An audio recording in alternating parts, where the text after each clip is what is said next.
गुरुदेव और माँ गायत्री के चरणों में कोटि कोटि नमन। आप सभी को प्रणाम। आदि शक्ति की लीला कथा दुर्गा सप्तशती में आज हम एकादश और त्रयोदश मंत्र का साधना विधान जानेंगे, क्योंकि दोनों ही मंत्रों की फलश्रुतियाँ एक सी हैं। मोह का ज्ञान होना और मन की पीड़ा का शमन होना। तो आइए जानते हैं इन दोनों मंत्रों का साधना विधान। हमारे जीवन का पथ सरल नहीं है। इस राह में कंकड़ों से भरी है, पथरीली है, कटीली है। कर्म संस्कारों के अनेक कंकड़ पत्थर यहाँ पर हैं।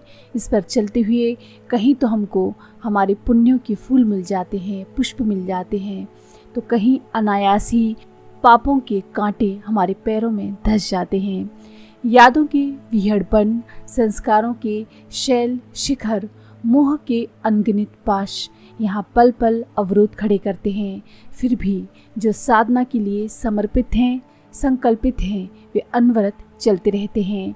दुर्गमता उन्हें थकाती नहीं और सुगमता उन्हें विश्रांति में विरमने नहीं देती। लीलामयी की इस लीला कथा में वर्णित महाराज सुरथ कहीं अन्यत्र नहीं है।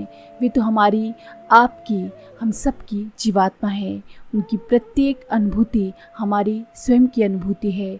उनकी साधना में उठ खड़े होने वाले संकट हमारे स्वयं के जीवन के संकट हैं, जिनका निराकरण, निवारण ममतामयी माँ की कृपा से होता रहता है। महाराज सुरथ की ही भांति प्रत्येक साधक के जीवन में संकट एवं कृपा के अनुभव कभी समाप्त नहीं होते। अंतर्मन के अंतर्वन में साधना का प्रत्येक नया आयाम नए संकटों से साधना का सामना कराता है। इन संकटों के समक्ष आते ही जगन माता के स्मरण व समर्पण में भावलीन साधक की भाव चेतना में तत्क्षण भगवती का सर्वथा नवीन रूप प्रकट होता है, जिनके प्रभाव से न केवल संकट समाप्त होते हैं, बल्कि साधक एक नई शक्ति को भी प्राप्त करके समर्थ एवं शक्ति संपन्न बनता है। मुश्किल तो तब खड़ी होती है जब साधक माँ को भुलाकर फिर मोह भरी यादों में खोने लगता है। फिर से संसार व सांसारिक रिश्ते उसे स्मरण आने लगते हैं। इसीलिए जो अनुभवी हैं वे यही कहते हैं कि साधना पथ के पथिक के लिए भगवती के विस्मरण से बड़ी कोई विपदा नहीं और उनके स्मरण से बढ़कर कोई संपदा नहीं। आदि शक्ति की लीला कथा की पिछली कड़ियों में महाराज सुरथ भगवती की कृपा से वन की विषमताओं को पार करके महर्षि मेधा के आश्रम पहुंच गए। यह आश्रम सब तरह से महर्षि मेधा के तपह तेज से आपूरित था। यहाँ सब और शांति का सुखद साम्राज्य था। यहाँ न कोई वैर था और न विषमता। पाशविकता ने भी यहाँ पर परिवर्तित होकर पावनता का रूप धारण कर लिया था। अद्भुत आश्चर्यपूर्ण था महर्षि मेधा का आश्रम। महाराज सुरथ ने भी यहाँ स्वयं को संताप युक्त अनुभव किया। अब तक पिछले समय उन्होंने जो कष्ट सहे थे, उन सभी के विषाद, अवसाद एवं पीड़ा से उनको यहाँ आते ही मुक्ति मिल गई। लेकिन इस विश्रांति में उनके मोह बीज फिर से अंकुरित होने लगे। जिन अपनों ने उनके साथ परायों से भी गुजरा बर्ताव किया था, वे सभी उन्हें याद आने लगे। स्मृतियों के संवेदन जिस तरह से उनकी चिंतन चेतना एवं चित्त भूमि पर छा गए, मोह से विकल महाराज सुरथ की इसी मन स्थिति का चित्रण लीला कथा के इस श्लोक में किया गया है। इस मंत्र में न केवल महाराज सुरथ की बल्कि स्वयं हम सबके जीवन की साधना अनुभूति है। जगन माता की असीम कृपा से जीवन में सद्गुरु की प्राप्ति होती है, परंतु इसे अपने ही दुष्कृत्य जनित दुर्भाग्य का अवरोध कहें या फिर कुछ और कहें, उन्हें पाकर भी हम उनके सम्मुख नहीं हो पाते। सदा ही उनसे विमुख बने रहते हैं, उनके पास रहकर भी उनसे दूर बने रहते हैं। इसका कारण होता है सांसारिक संबंधों से हमारा मोह, जिसकी वजह से हम अपनी आत्मा के परम स्नेही सुखद व सुहृदय सद्गुरु के प्रेम की अनुभूति नहीं कर पाते। वे बार बार हमें अपनाते हैं, अपना बनाते हैं, अपने व हमारे बीच की अभिन्नता का बोध कराते हैं, परंतु हम इसे हर बार अनदेखा कर देते हैं। ऐसा इसलिए करते हैं क्योंकि हमारी चेतना ममता से घिर जाती है, हमारे विवेक का सूर्य मोह की घटाओं से घिर जाता है।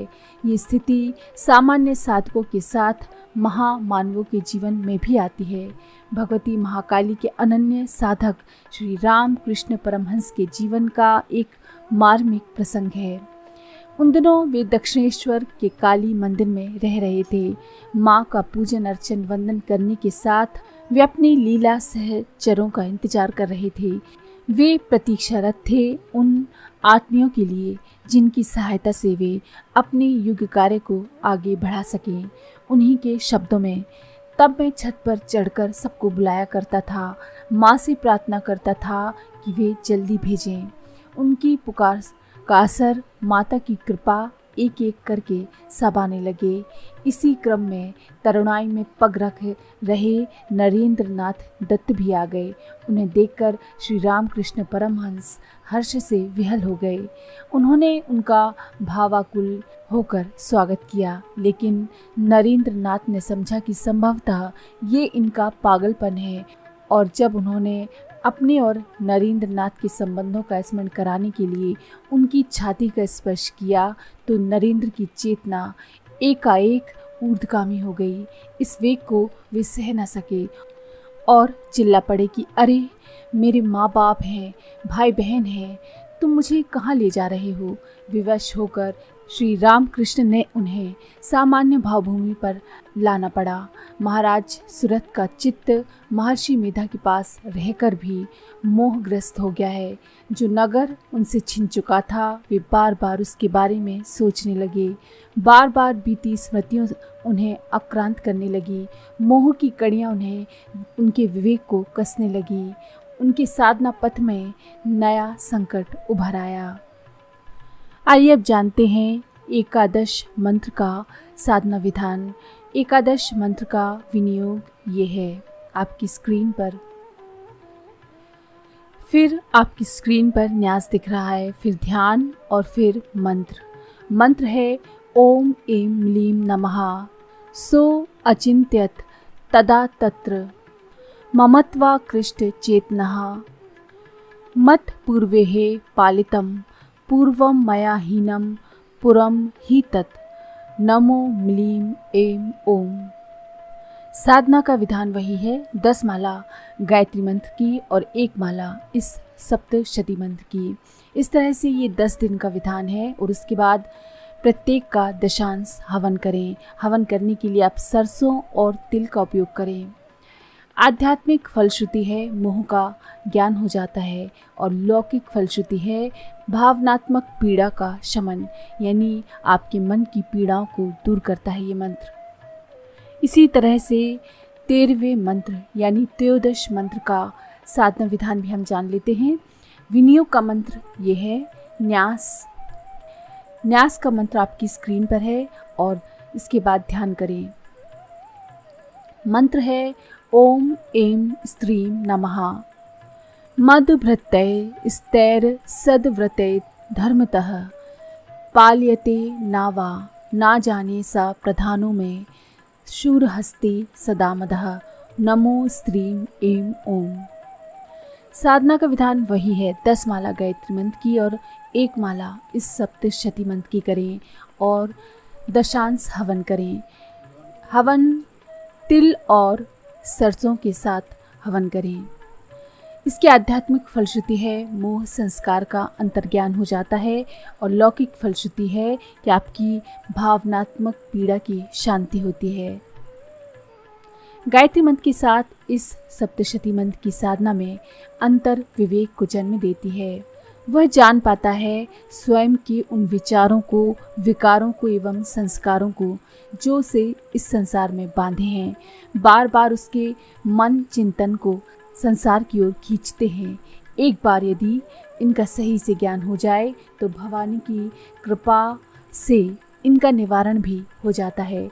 इस मंत्र की साधना यदि गायत्री के समन्वित क्रम में निरंतर की जाती रहे तो साधना करने वाले साधक की भावनात्मक पीड़ा का उपशम भी होता है, जिसके परिणाम स्वरूप उसे सहज